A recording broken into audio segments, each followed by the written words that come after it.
and a man for all seasons, Julius Malema.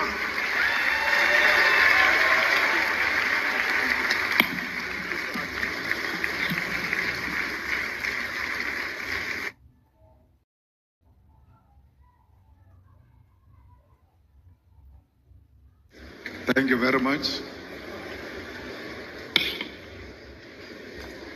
Thank you.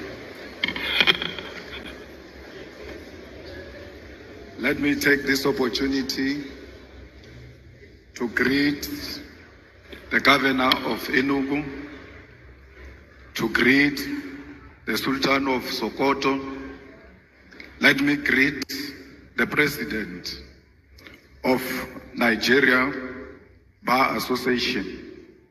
We are here because of your capable leadership, and we are happy that we are home here in Nigeria.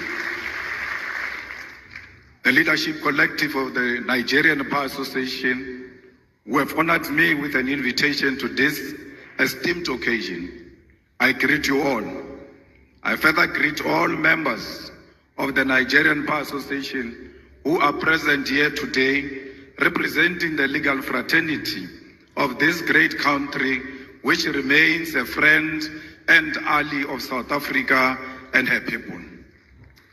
I'm humbled that you saw it fit to invite me to give an address to annual general conference, and by extension, that you saw it necessary to invite the EFF to give this keynote address. I imagine it was not an easy for a group of members of the law profession to reach consensus on who will address them, because your profession by nature is one of robust debate and contestation. So I understand here today. I stand here today proud because I know I'm a product of a robust debate and agreement by people who find it difficult to agree amongst themselves.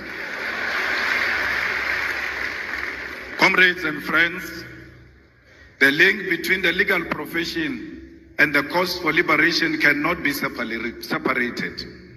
Because just like us, you are instruments of justice.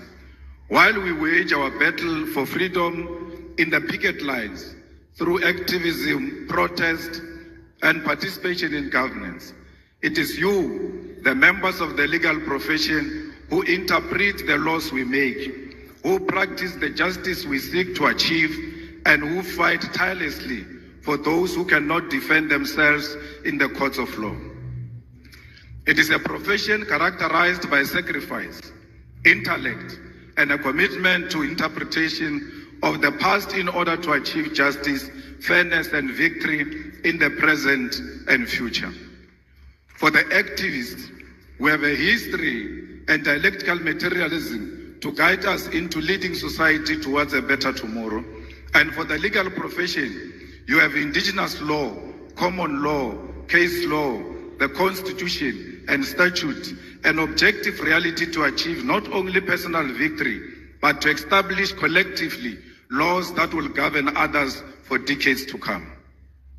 Our duty, however, and primary responsibility is not to maintain laws simply because they exist as they are today. Our duty is not to be instruments of injustice and neocolonialism. It is to be agents of change, and this demands of us to be brave enough to identify unjust laws, speak out, and form part of those that work tirelessly for our judiciary to be of service to our people. I say this not to encourage anarchy or lawlessness, but to draw us back to the difficult truth and reality that at times the laws has been used as a weapon of oppression. It has taken lawyers and activists to walk side by side, hand in hand, to stand up against laws that perpetuate the undermining of the dignity of the people. And we must all be alive to this history and this possibility today. This becomes even more important for us as Africans because for centuries, our very existence has been unlawful in the eyes of the oppressor. Our indigenous laws have been treated as inferior to Roman Dutch law or English law. To be an African has meant that for generations we are not worthy of the laws and the rights that make us human beings. And for that reason, it was legal to abuse us, to enslave us, to steal our mineral wealth and oil, and to destroy and kill our heritage, history, and even our lives. The legal profession you belong to, the political system we belong to, the judiciary and parliaments were created without us in mind. They were crafted at our exclusion and built to sustain our suffering. We now sit in the corridors which were built to break the back and the soul of African people. The demand then from those who died at the hands of this institution that we now serve is that we transform them so that they become instruments. And then from those who died at the hands of this institution to maintain the status quo, but we are here to make our profession serve the African child. I wish to remind you that it was once legal to come to the shores of our great continent and kidnap Africans and enslave us in foreign lands. It was once legal to rape African women and children because they did not have the right to dignity of their European oppressors. It was once legal to take our land and our minerals because, according to the law of the white man, we were not civilized enough to control our own land and our own wealth. In South Africa, our freedom, our oppression, our resistance all had law at the center of it. Under apartheid, it was legal to restrict the movement of Africans to labor reserves called townships and to teach us inferior education so that we could only be servants of white masters. All of those problems were legal, and it took brave men and women to say that if the oppression of Africans is lawful, then such a law is unjust and must be opposed. Today, as our continent is troubled by corruption, leaders who utilize state machinery to sustain their rule at the expense of the poor and the African lives in abject poverty, a question we all ought to ask ourselves is whether the time for the legal profession and the activists to once again stand up for what is right. We must all ask ourselves whether the time has not once again arrived for liberation to be achieved against the sale of our nation to recolonization, and whether this fight must not begin by reimagining our laws for the better. We must therefore reach into this deep history of resistance and solidarity which is shared by our two nations in order to achieve the goal of restoring the humanity of Africa and her people. My brothers and sisters, the humanity of Africa is at the center of what the EFF stands for. We are an organization that was formed in 2013 purely out of the demands of the people of South Africa who wanted an alternative to the former liberation movement to achieve economic freedom in our lifetime.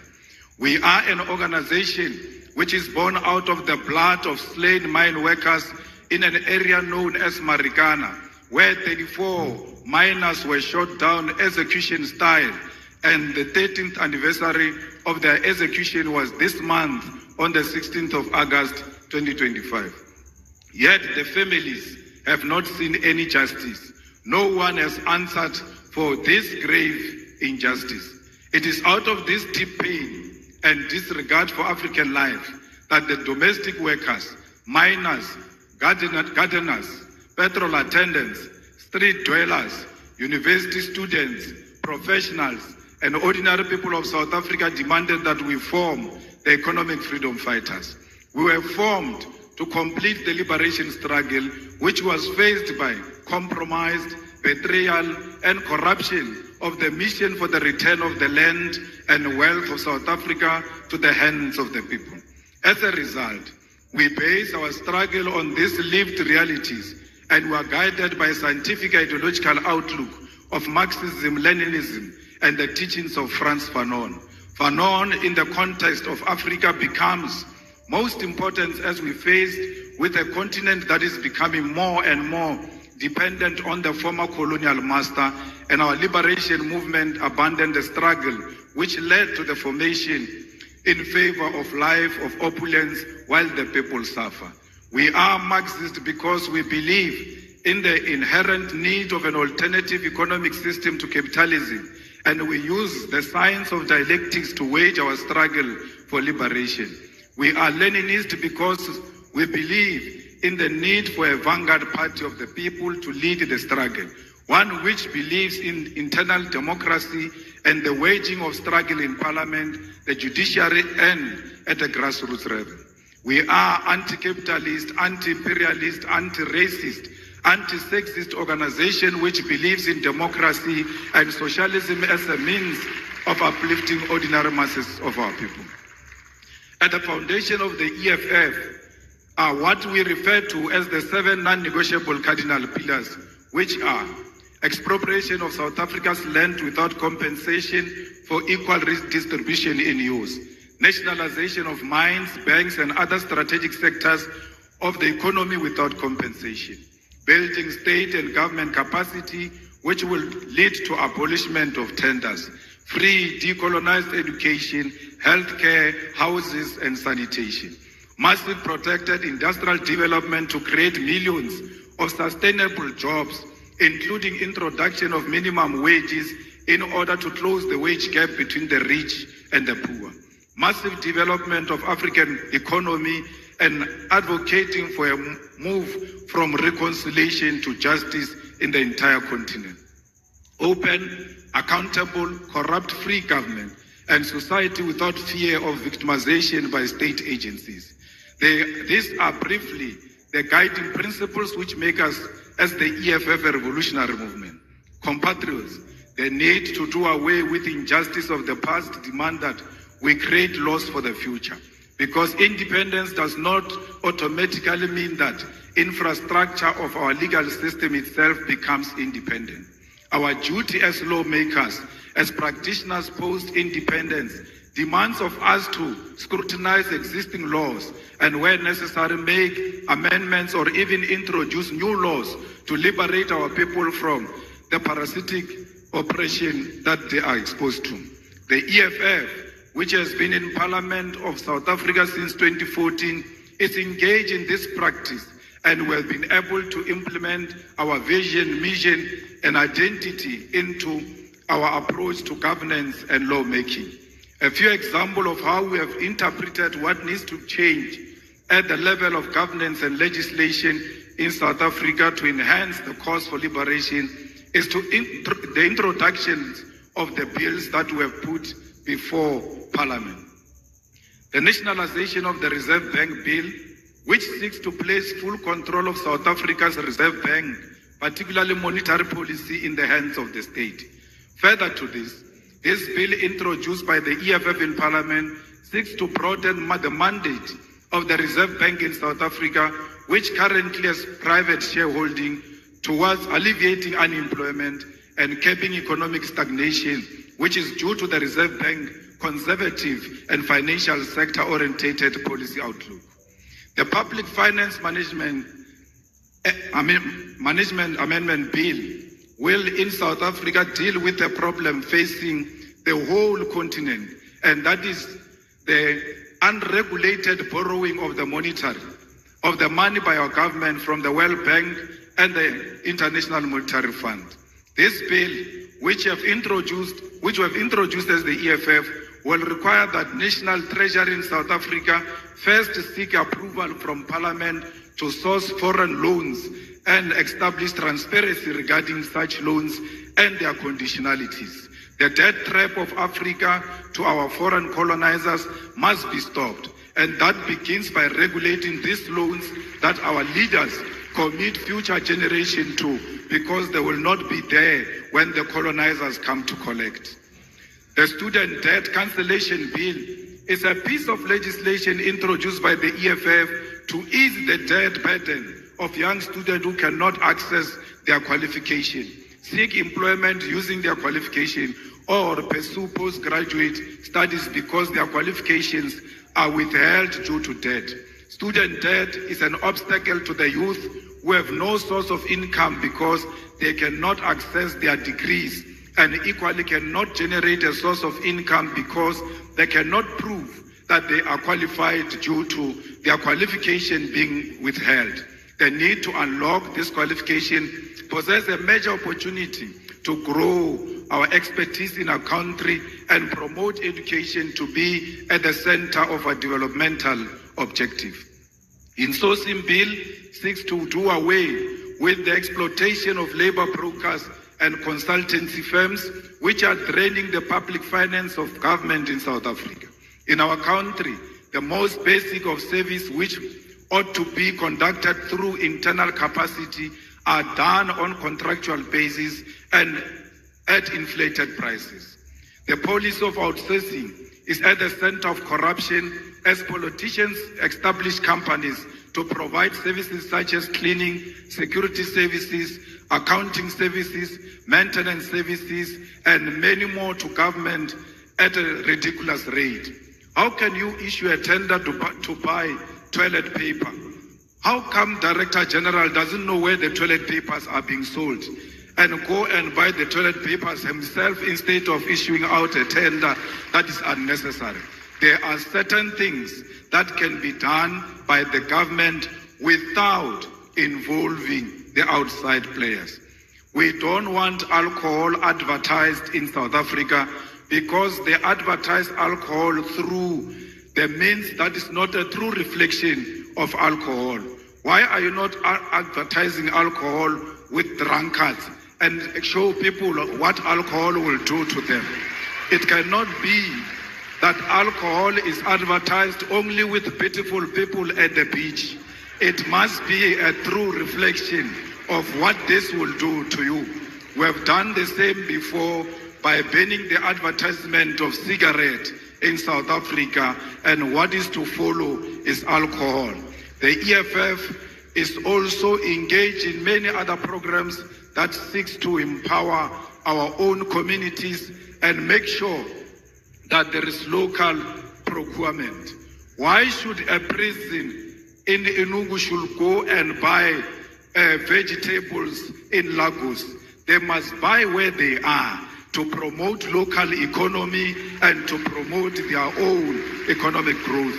We cannot allow a situation where people who do not come from where we come from are actually not benefiting from what their government can provide.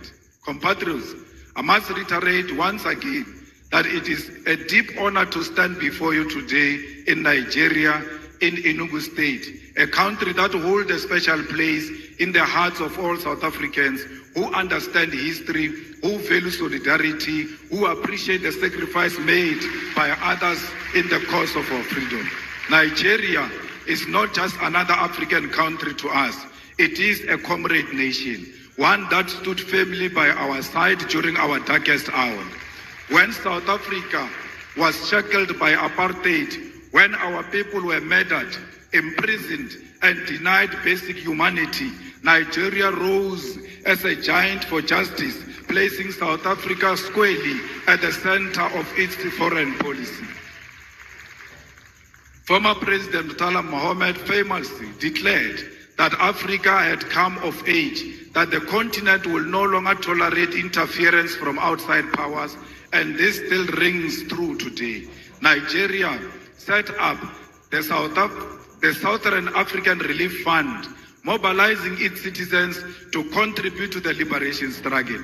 Even as it faced its own challenges at home, these initiatives raised millions of dollars to support the liberation of South Africa. People paid directly from their salaries to contribute to the liberation of the people of South Africa. Nigerian students sacrificed a portion of their income through the Mandela Tax, which supported an educational training program for black South Africans, and successive Nigerian governments never stopped in their material and moral support for South Africa's liberation.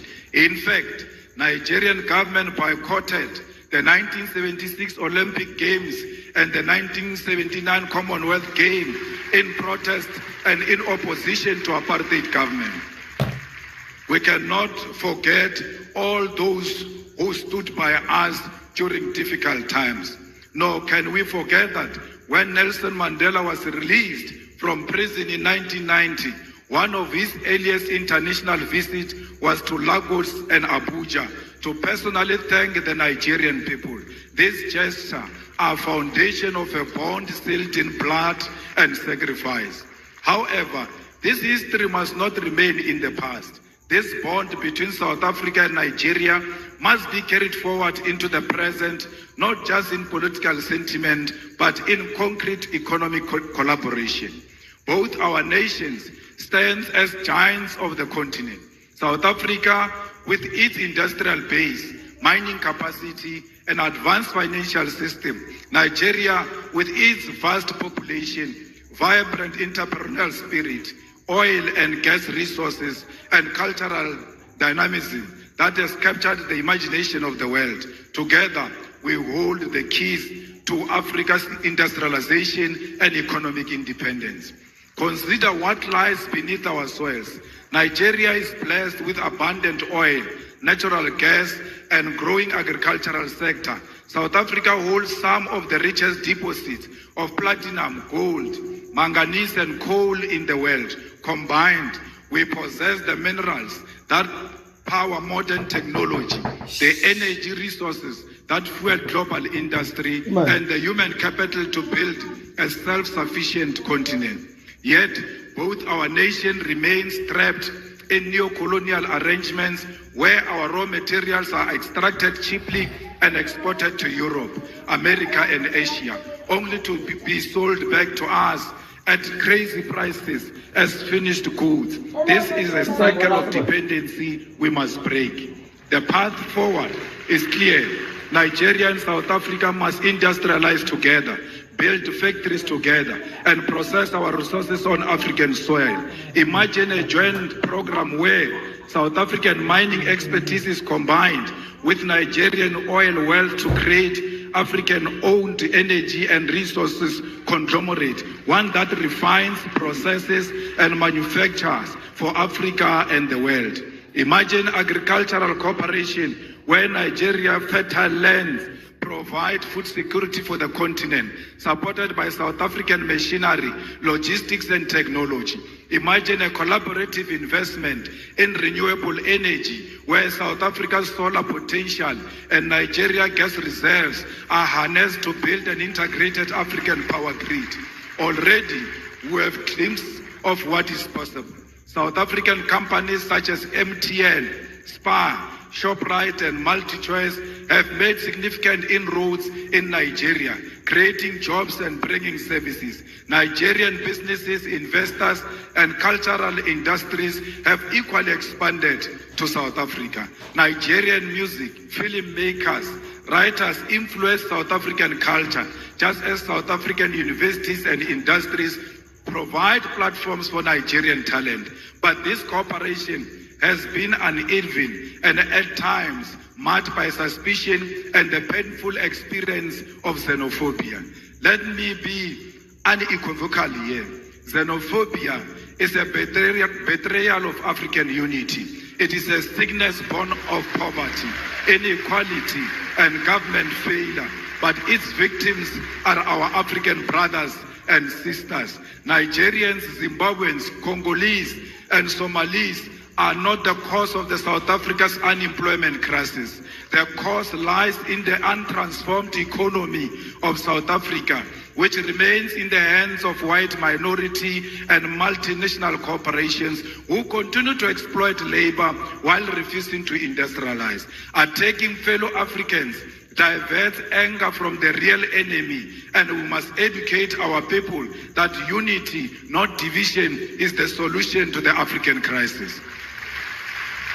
If we want to end one-way migration, where Nigerians are forced to leave home in search of opportunity in South Africa, we must integrate our economies. Young Nigerian engineers should be able to work in Johannesburg, Gaborone, Windhoek, Harare, Cairo, and Accra, not as foreigners, but as Africans contributing to Africa. South African entrepreneurs should be able to set up in Lagos without suspicion, but with support as partner in the shared future. We must harmonize trade policies, align visa regimes, and build continental infrastructure that connects our people. Oh, Julius Banna. We actually do not need a visa. We don't need a visa between South Africa and Nigeria. In the same way, we don't need a visa for our people to travel in their own continent. We are one. Both South Africa and Nigeria know the pain of colonialism. Both have faced internal divisions. Both have endured the pressures of global imperialism that seeks to divide and exploit and control us. Both know that the only path forward is Pan-African solidarity. We must reject the illusion that our salvation will come from Washington, London, Brussels, or Beijing. Our salvation lies here in Lagos and Johannesburg, in Abuja and Pretoria, in the hands of Africans who refuse to be divided. Together, Nigeria and South Africa can lead African continent free trade area not as a paper agreement, but as a living reality that changes the lives of ordinary people. Together, we can demand fair trade, protect our industries, and invest in education, technology, innovation. Together, we can prove that Africa is not a begging bowl, but a continent of giants. We must prove to the whole world that we are not xenophobic, we love one another. Black people are not loved in Africa and are not loved outside Africa. We have a duty to love ourselves and show the whole world on how it must treat us. We cannot treat each other badly and expect other people to treat us much better. How you treat your own brother and your own sister, it's how you teach others outside how they must treat you. The unity of our continent is paramount, and we must never associate with any xenophobic agenda that perpetuates the divisions in South Africa. Solidarity is what we need for each other. My comrades, as I close, I want to state that as Africans, our fight has never been confined to the borders. From the very beginning, the struggle of South Africa against apartheid, we knew that suffering of one oppressed people anywhere in the world is the suffering of all oppressed people everywhere. It was in that spirit that South Africa, during its liberation struggle, was embraced by Nigeria and other African nations, who declared that apartheid was not simply a South African problem, but an African and global crime. It is in that same spirit that today we say our liberation as Africans will remain incomplete if we turn a blind eye to the struggles of those who continue to suffer under occupation, colonialism, imperialism, and economic exploitation. It is this tradition of solidarity that compels us today to speak clearly on the struggle of other oppressed people. The EFF continues to stand firmly with Western Sahara, Palestine, Cuba, Haiti, the Democratic Republic of Congo as a commitment to international law and justice. In Western Sahara, Morocco's continued occupation violates the principle of the United Nations Charter and the African Union's Constitutive Act, both of which enshrined the right to self-determination. The International Court of Justice affirmed in 1975 that Morocco had no sovereignty over Western Sahara. Yet, decades later, the Sahrawi people remain dispossessed. In Palestine, we are witnessing one of the gravest violations of international law in modern history. The apartheid regime of Israel has for decades defied UN resolutions, the Geneva Conventions, and international humanitarian law. Collective punishment, the bombing of hospitals, the illegal taking of land, the killing of children, and the deliberate starvation of populations are crimes under the Roman Statute of the International Criminal Court. The world cannot remain neutral in the face of genocide. And just as apartheid South Africa was declared a crime against humanity, so too must be the international community recognize and act against Israel's apartheid and genocide. The importance of fighting on the level of the law was made evident in this case when the South African government took Israel to International Court of Justice to report their crimes when no other country will do so. This fight in international court was won when the court declared that indeed Israel was perpetuating genocide, a win that was necessary to sway some support away from Israel and to embolden other countries to speak out. This fight also led to the International Criminal Court to issue a warrant of arrest for the Israeli Prime Minister Benjamin Netanyahu and his Minister of Defense for war crimes. This is the power of the legal fraternity in the global fight for the oppressed. However, the ICJ pace is slow and final judgment on charging Israel with genocide has not occurred yet. We must therefore confront the uncomfortable truth that the slow pace of these proceedings is not accidental, but reflects a global legal order designed and maintained under white supremacy. International law is swift and ruthless when prosecuting leaders of the global south, yet hesitant and cautious when dealing with crimes committed by Western powers or their allies. This is hypocrisy we must name without fear. When an African leader is accused, indictments are issued overnight, sanctions are imposed immediately, military interventions justified under the banner of international law.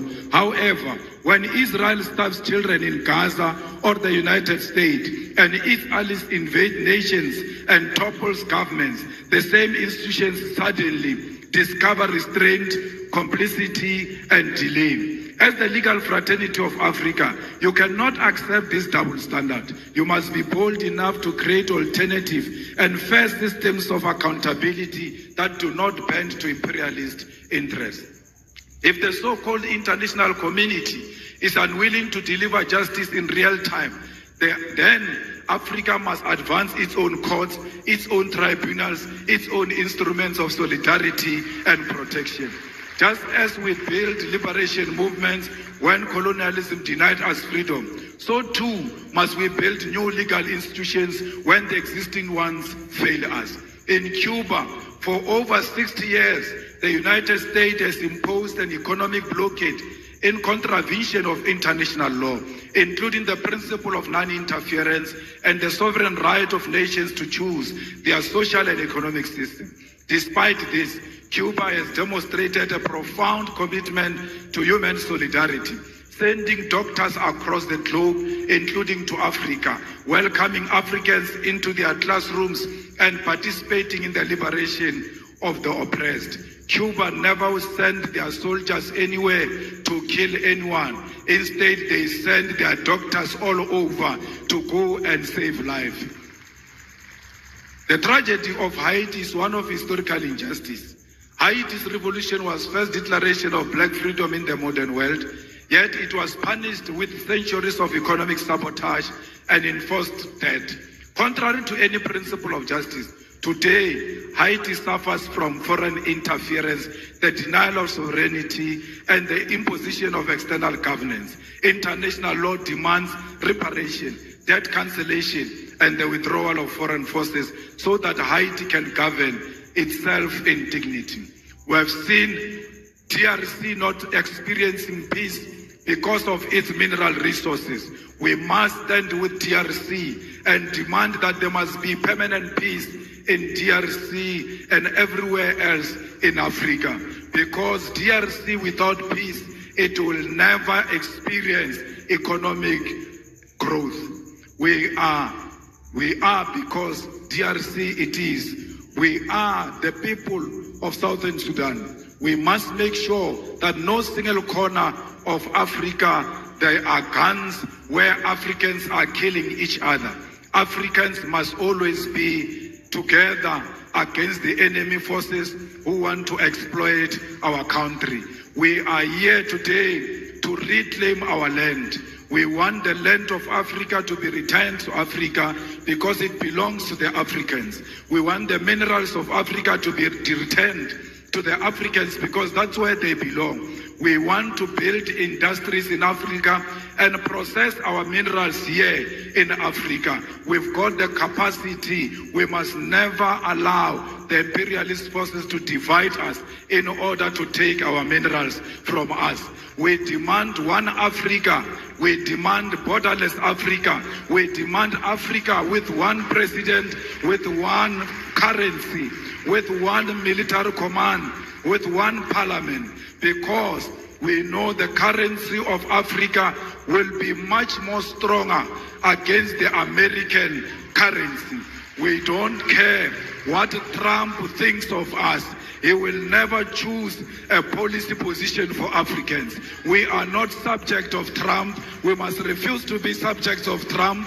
We must stand together as the world changes and show the world that Africa is one and Africa is equal to all nations, to China, to Russia, to America. We are not just a small nation. We are a big nation. We are not a dark continent. How can we be dark when we've got diamond that is shining amongst us? We are a shining nation. I thank you.